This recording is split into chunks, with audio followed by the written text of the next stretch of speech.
going on? Barrett Wilson here.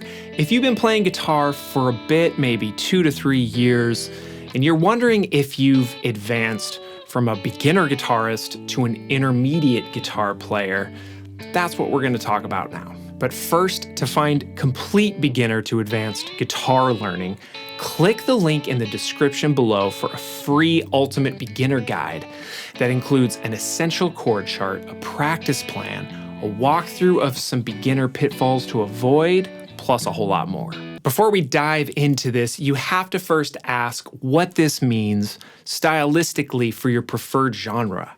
Now, learning how to be fluent with just 3 chords for a folk song, for example, is much different than achieving intermediate status for classical, jazz, flamenco, or even like metal guitar. The bar is different for each genre, and in reality, if what you're playing or creating moves people emotionally, then who's really keeping score? Now that said, it's important to have some goalposts to keep in mind, and genre aside, there are some very specific musical techniques and ideas that we can use as a very basic barometer, or should I say guitarometer? No, I'm not gonna say that.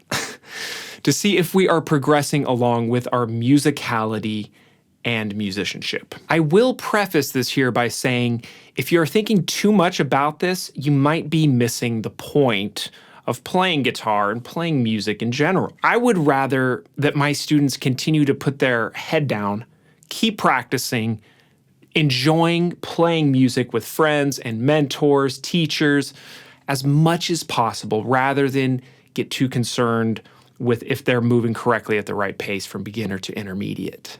I would say it's much better to one day look up and see that you have enjoyed the process along the way, and most likely you will have progressed further than you could ever imagine. Now, of course, we often find ourselves lost and maybe confused as to if we're studying or practicing the right way, and some guidance is much appreciated. So hopefully that's what I can offer you in this video. Before we jump into this, I have to start off by prefacing that music is quite vast and infinite. So I'm not going to be touching on everything. It's really quite impossible. And I'm going to be using some broad strokes that we can use to gauge where we're at. Mostly going to be sticking to the bread and butter of guitar playing for this video. So I want to cover 3 musical things, 3 broad strokes that can show if you've moved from beginner to intermediate in the fluency of your instrument. So these are very specific musical things. So the first one is going to be chord switching, just making and switching chords with ease. Now this is a big one. When you're starting out, it's really hard to make shapes. You're just trying to make the shape and move to the next one. You want to be able to do this with open chords,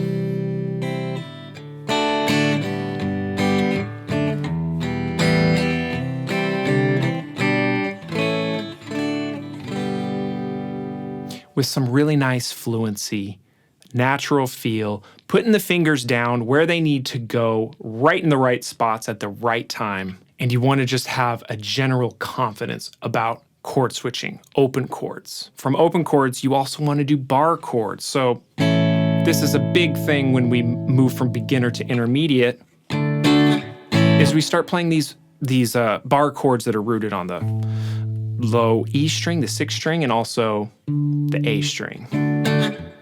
So being able to play your major, your minor, and then from here, starting to play smaller 3 and 4 string shapes. So if you've learned your F chord, sometimes we play the small F shape. Being able to play this up the neck, so this is an A shape here, playing your major, your minor, and then a bunch of other smaller shapes. You've got this one, you've got this one. So that's 4 strings, 3 strings. There's a bunch of smaller shapes like that that you learn that gets into my next point is understanding the caged system. So it takes a little bit, it takes a lot of study, but this is generally an intermediate endeavor. So cage system, really briefly, is being able to take the 5 open shapes and take them up the neck, being able to stack them. We have a shape here, shape here, shape here, shape here, shape here. Those are all the major shapes. You can also do minor shapes.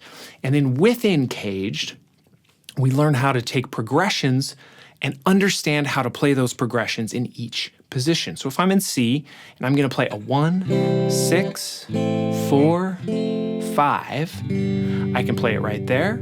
I can also play it right here. 1, 6, 4, 5. I can play it here. 1, 6, 4, 5.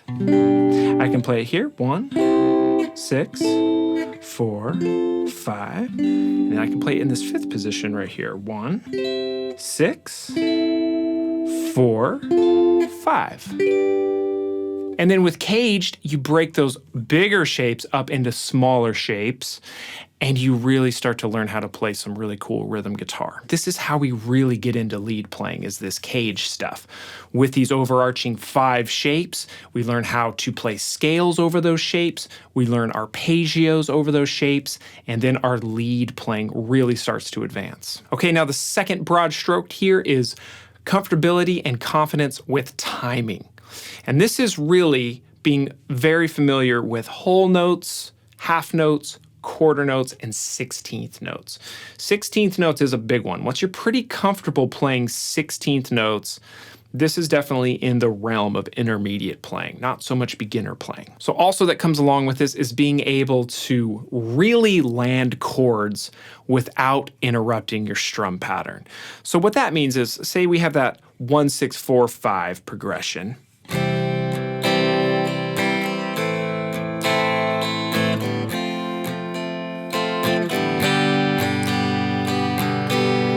This means no pausing in between chords and being able to land the next chord on beat 1.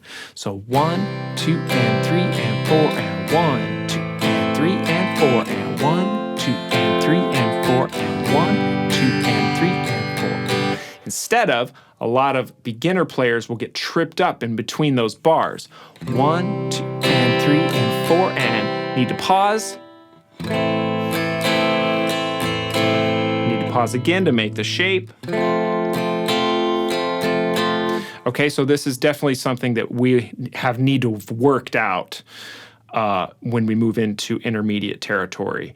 Smooth transitioning from shape to shape while keeping that strum hand moving, no pausing. Now, along with that is a comfortability with a variety of different strum patterns or picking patterns.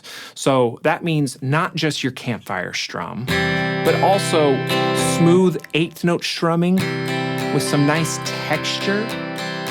And that means not just an even, a nice down and up feel, with a little bit different sound going down than coming up, with just a really nice fluid strum hand here. Also maybe some 16th note patterns, so 1 E and a 2 E and a 3 E and a 4 E and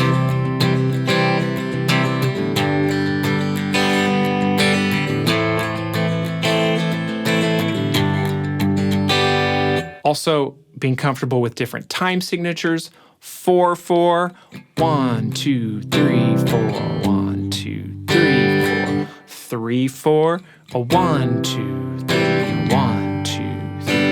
And being comfortable to maneuver between these time signatures and it not throwing you off too much.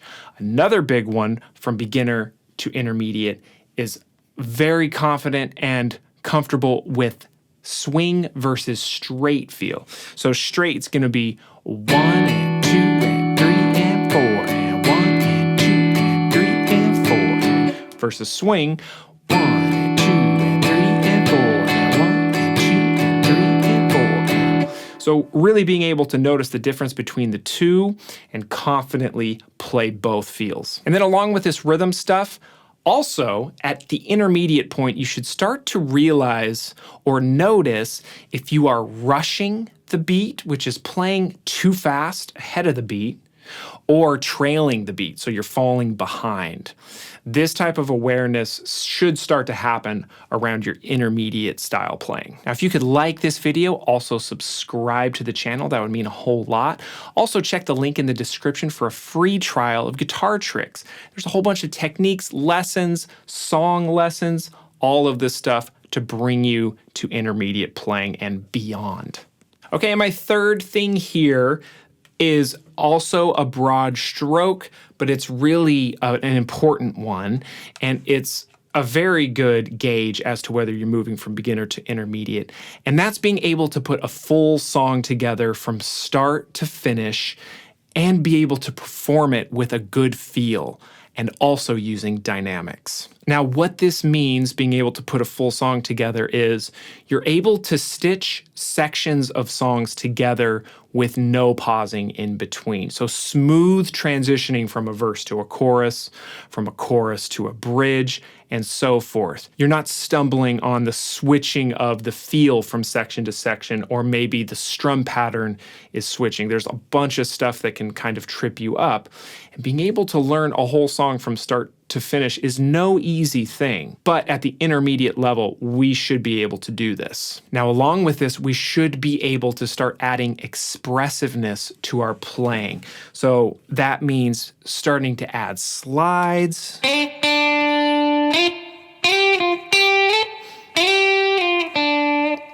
also vibrato,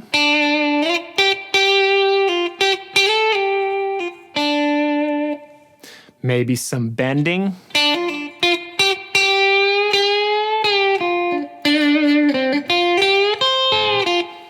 or palm muting.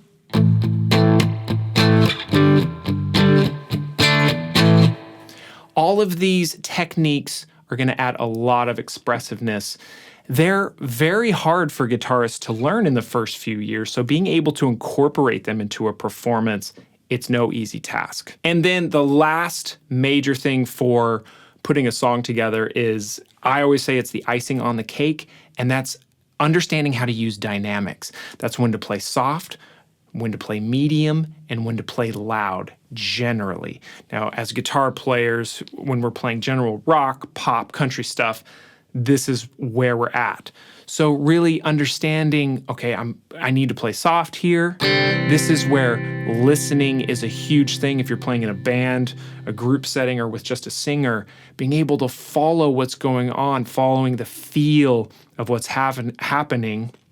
Okay, I hear the drummer is picking it up. We're going into the chorus. Here we go. Here comes the soft bridge. You know, I'm just kind of messing around here, but you get the idea. Dynamics really bring the music to life, and this should start also happening around the intermediate level. Okay, I have one last thought here, and that's, if you can make all of this stuff happen in your practicing, get to this supposed intermediate level, none of this really means anything unless you can achieve this in various situations. So not just by yourself at home practicing, but with other musicians, say in a jam setting, or maybe you're in a band, you've got a live band performance thing happening, or even if it's just your own performance in front of your family and friends, singing and playing guitar, or you're at an open mic. These are high pressure situations. They get your adrenaline going, they get your heart pumping, which is a good thing, but this can throw everything out the window if you don't incorporate this into your practicing. This is part of practicing, is performing and getting out there and pushing yourself. So I would say that's a big part of this. Once you're able to do this, you're in the intermediate world for sure. All right, thanks so much for watching today.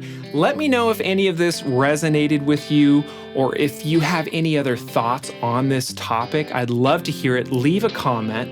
Now also make sure and click on the link to grab your free beginner guide right here at the end of this video, and I'll see you later.